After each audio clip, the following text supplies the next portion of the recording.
Hi, everyone. My name is Sheena Ford, Program Director of Johnson Childcare Center, and I want to welcome you to our annual orientation. So, in this orientation today, we will be discussing the following: COVID-19 policies and practices, virtual learning options, general information, Philly Pre-K specifically, and answering any questions that you may have, which you can do so by completing the form that you'll receive after getting this video. So first, we're going to start with COVID-19 policies and procedures. It is very important to us that we keep our children, our staff, and the families in which we serve very safe.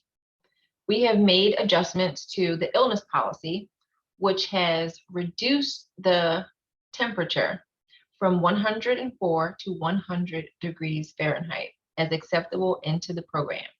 We have a no guest entry policy right now, so all communication will have to occur through our Brightwell app, which I'll discuss later on in this presentation, as well as a mask mandate for all staff and children while at school, regardless of their vaccination status. We also have sanitized areas in the center where you can get sanitizer.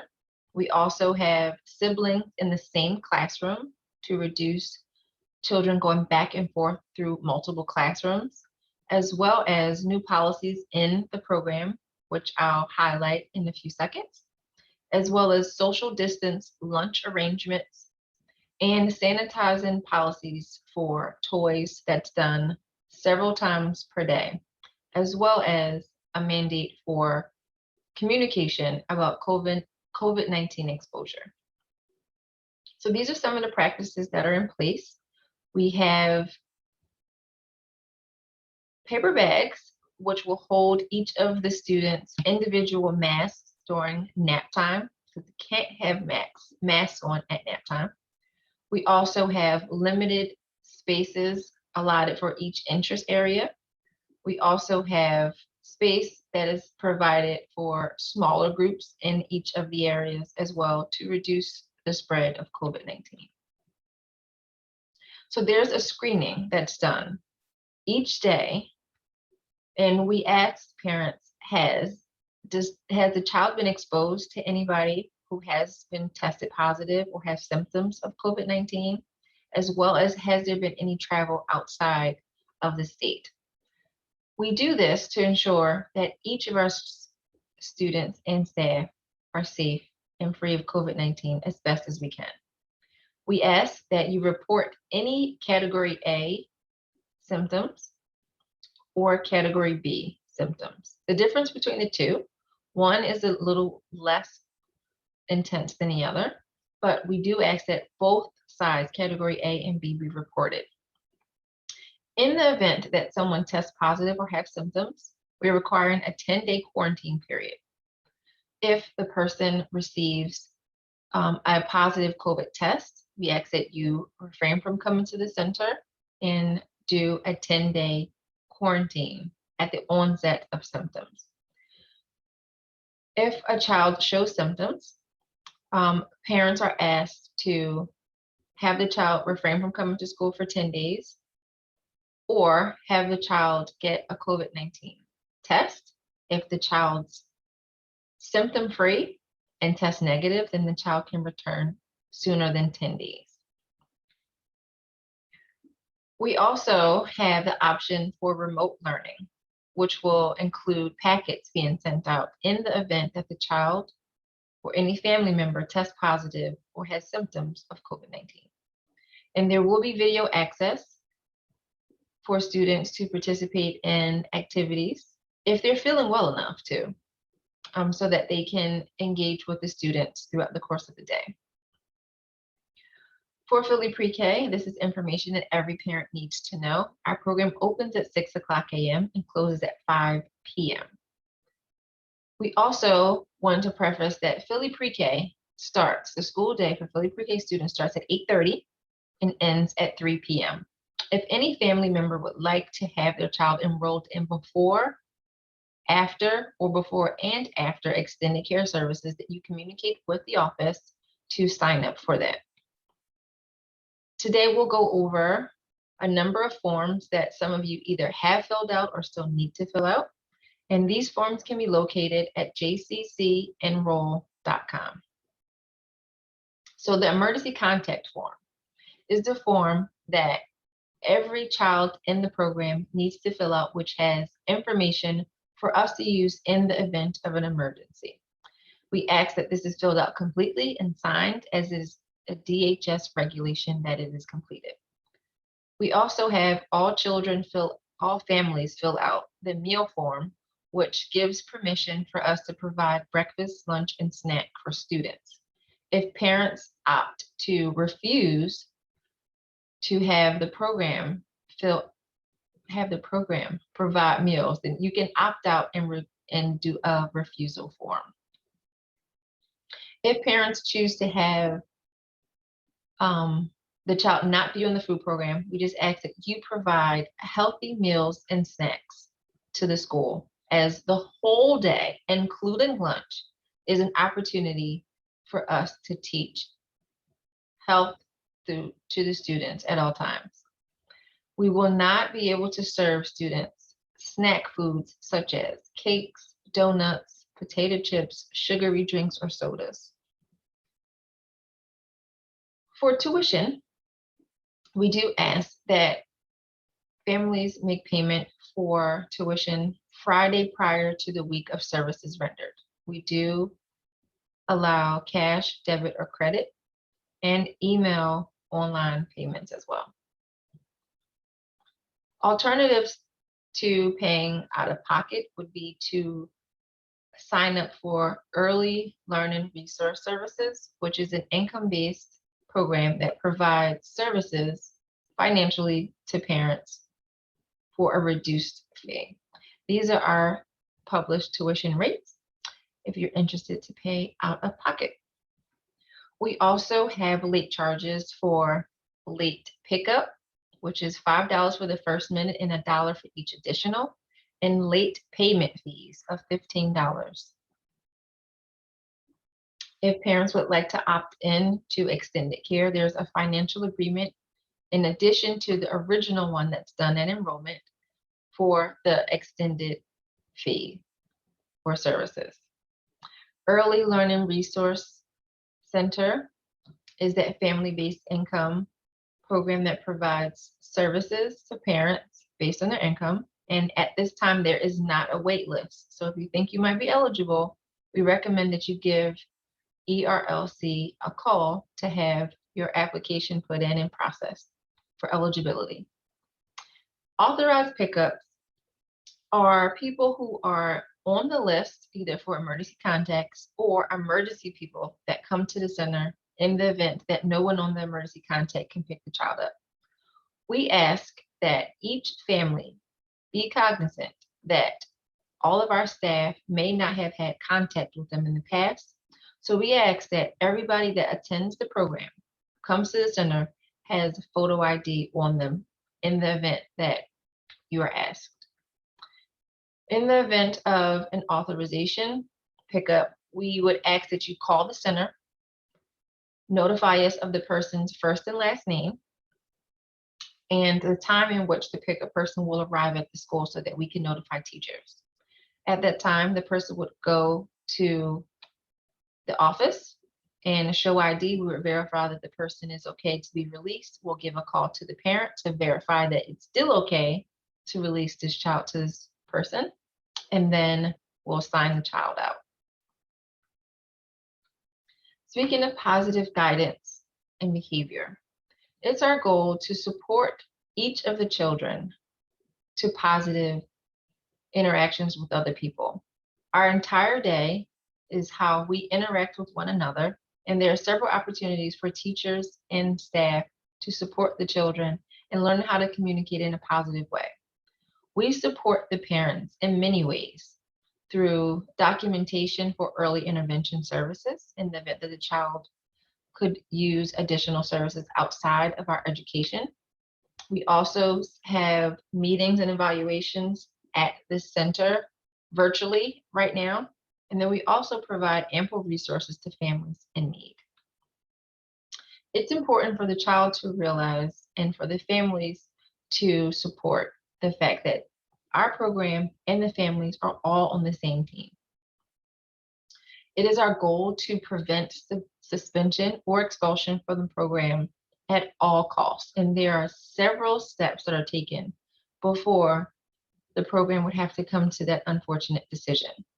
There's getting to know you forms that are filled out. So that's a way in which the parent shares information with the school about their child outside of school. We also have ages and stages questionnaires, which are parent questionnaires that are required by our program to be filled out so that we gain additional information.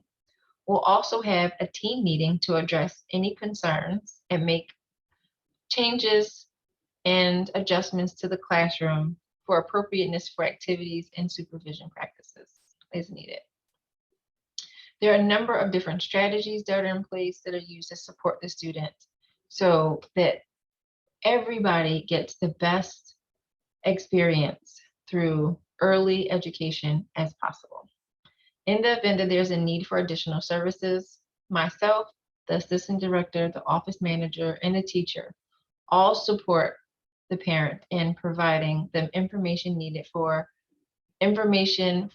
consulting early intervention, or for behavior concerns, the early childhood mental health consultation. We support the families through that process as well. For communication and partnership, that is such a big part of what we believe here at Johnson Childcare Center. And parent communication happens always through Brightwell, but especially now since there is a no entry into the building. Our Brightwell app, which is here on the screen, you can download it for iPhones and Android users as well. It's our way to provide access to parents, and you will sign the child in through either a kiosk, which is a scan, or through a PIN number, which you'll provide to the staff to sign the child in and out throughout the school day. We also, Brightwell provides access to teachers and administration with the parents. Parents can receive pictures and videos of the child throughout the course of the day during activities. They also receive alerts from the school about activities and events that's happening, as well as guided videos on how to do certain things in the app. I'll provide videos for parent support. Other ways in which we communicate is through email, through posters, signs, the telephone, but the most efficient is Brightwell and emails. In the event of an emergency, our program will default to Brightwell, which can send out text alerts very quickly to the whole center at once. So that is the quickest way, in addition to email. If an emergency happens and our phone lines are down, we won't be able to give calls to parents. But if there's an individual need, we can also communicate through telephone. And you can also stay updated with our program's activities through Facebook and Instagram. So follow us and be our friend. There are parent participation opportunities throughout the program, but they have been put on pause for right now due to COVID-19. But the suggestion box in the parent committee are those that can be done virtually. Our parent committee happens the 1st of October. So any parent or person that's affiliated with the child can join our parent committee. And the function is to improve and bridge the communication among parents, staff, and building community. And we discuss a number of different activities and things that happen in our program throughout the course of the year. This is an elected position, which is held with the parents and teachers together. There is a president, vice president, secretary, and treasurer. These are some of the volunteer positions that are available. We have greeters, a classroom mother, father, grandparent, storyteller, and a lot of the activities that can happen through Zoom or our Google Classroom platform now that there is no entry into the building. Field trips have been suspended for right now, but when COVID-19 ends and we're able to go back on field trips, parents will be notified as well. Next, I want to discuss attendance, and it's very important that students come to school each day. They build relationships, they learn how to navigate the different school activities and how to solve problems. So it's important that we maintain consistency and that the child attends school each day. There's a 180 days in the school year, and we ask that if a child is absent, that you notify us via Brightwell that the child will not be attending school that day, and you can mark the child absent from Brightwell. If the child is absent for 3 or more days, it will require a doctor's note to return. If there's a challenge with getting a doctor's note or there's a different reason outside of illness, then our family specialists will give a call to parents to try to support them and provide any services that they'll need to get the child to attend school on a regular basis. In the event that there's a planned absence for religious holidays, we ask that you just notify us that the child will be absent in advance. And still mark the child absent through Brightwell as soon as you can. So when students are absent, this is the absence note that is filled out upon the child's return. And there is a lateness or tardy slip that's filled out in the event that the child arrives after 9 o'clock. So our late policy begins at 9 o'clock. So the students arrive to school from 8:30 to 9. Students are considered late at 9 o'clock, and there's a grace period from 9 to 9:15. And after 9:15, the child will not be accepted without a doctor's note or some court note.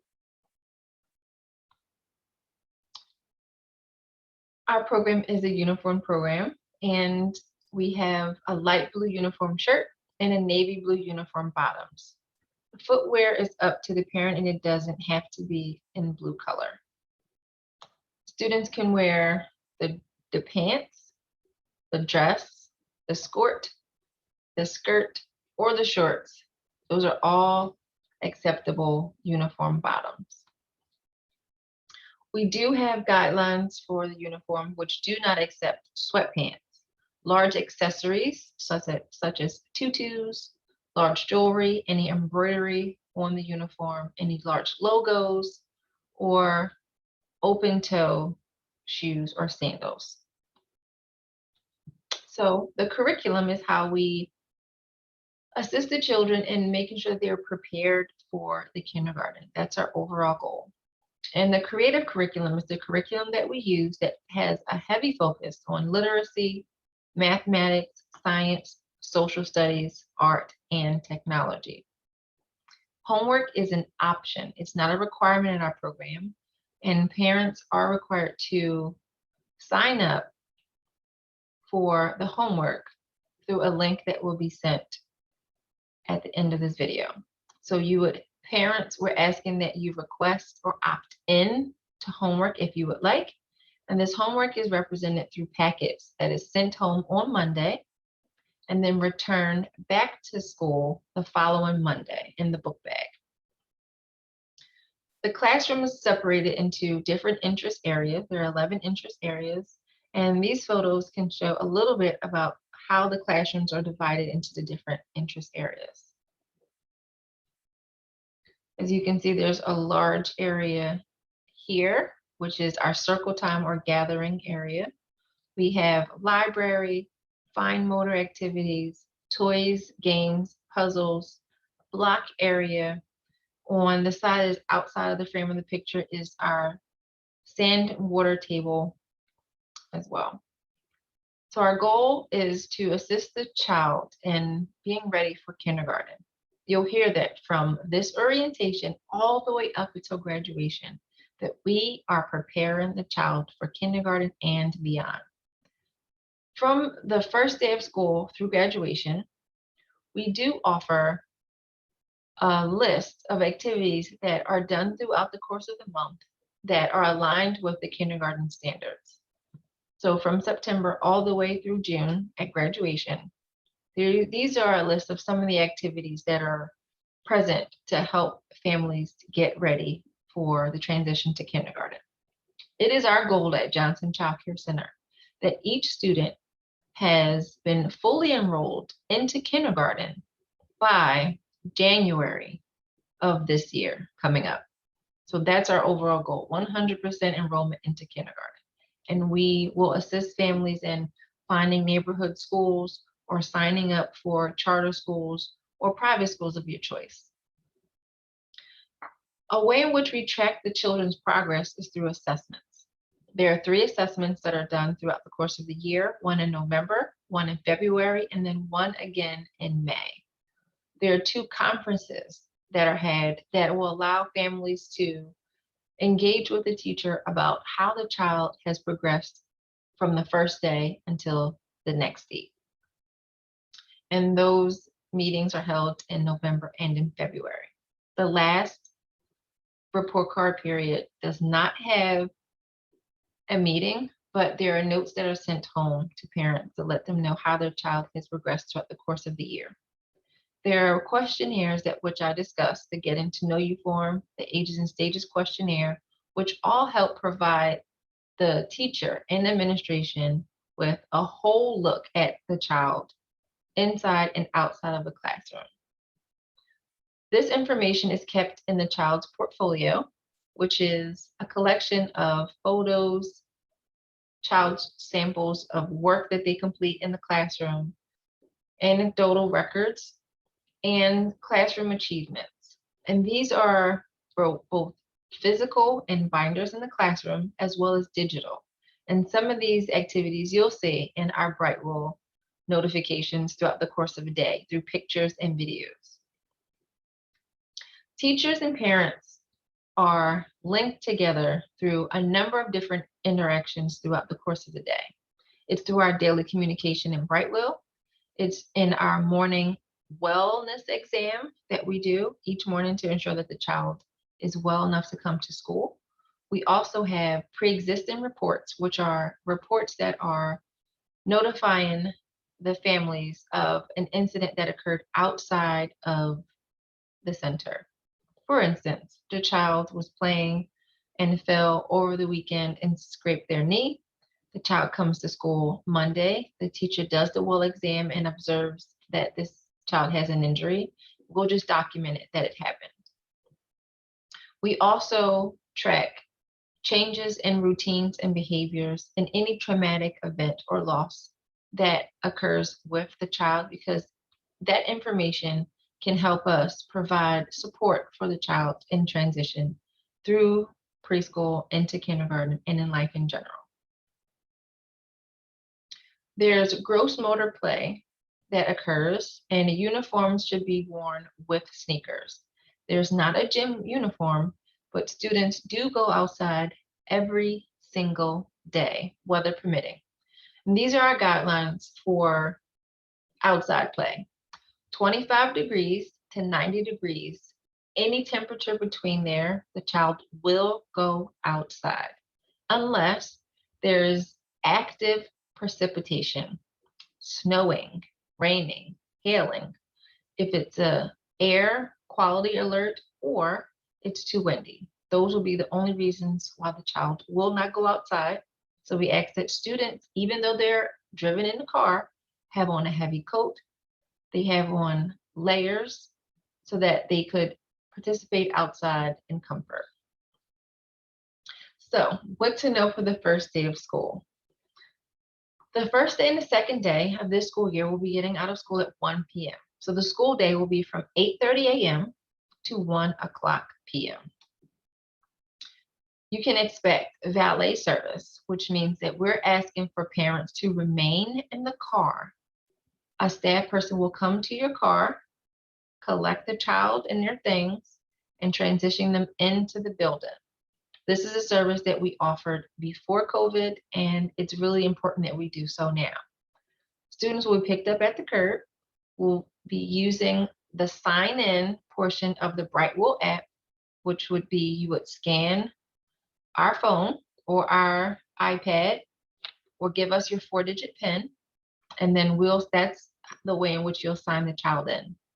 It's important that we continue safety even outside of the school, and we ask that all students sit in a car booster seat with a seatbelt. We also ask that families refrain from smoking inside of the car while the child is in the car, as it is a safety and health risk for both the teachers collecting the students and the child. And we know that children may cry. It's a big transition. It's a big school. It's so much new things happening. And you can rest assured that your child will be okay and we'll take good quality care of them. Things to bring on the first day of school: a complete change of clothes, pants, shirt, underwear, and socks. We also ask that you send a picture of the child's family for comfort and a crib-size sheet and blanket. So we're asking for a crib-size sheet and blanket. Nothing larger than a crib-size sheet or blanket because it doesn't fit the child's cot for napping. And anything larger than a crib-size sheet or blanket will be a safety risk and a slipping, tripping hazard for children and teachers walking around the classroom. We also ask that the child have a book bag, and all of these items you place in that book bag and sent to school on the first day. Book bags will remain at school until Friday. Students will bring their book bags home with their sheet and blanket in them on Fridays, and then will be returned back to the school after it's laundered. So we ask that sheets and blankets be washed every Friday and returned that following Monday. So the complete change of clothes do not have to be a uniform, but we're asking that they are a uniform change of clothes in the event that the child has an accident. We ask this because some students may be self-conscious that they've had an accident, and when you have a change of clothes that is not the uniform, then other friends may know that something happened and they needed to change their clothes, and it might make them uncomfortable. So because we're looking at the development of the whole child, we take that into consideration, and we just ask that that change of clothes be a uniform. There are a number of places where the uniform can be purchased. Walmart and Foreman Mills, in my opinion, are the ones that have these clothes throughout the course of the school year, and Young World as well. If after this meeting you have any questions, please fill out the form to ask any additional questions that you may have. There's no such thing as too many questions. And we also ask that you fill that form out to have proof of attendance for this meeting. I'm so happy that you chose Johnson Childcare Center, and we look forward to seeing you on the first day.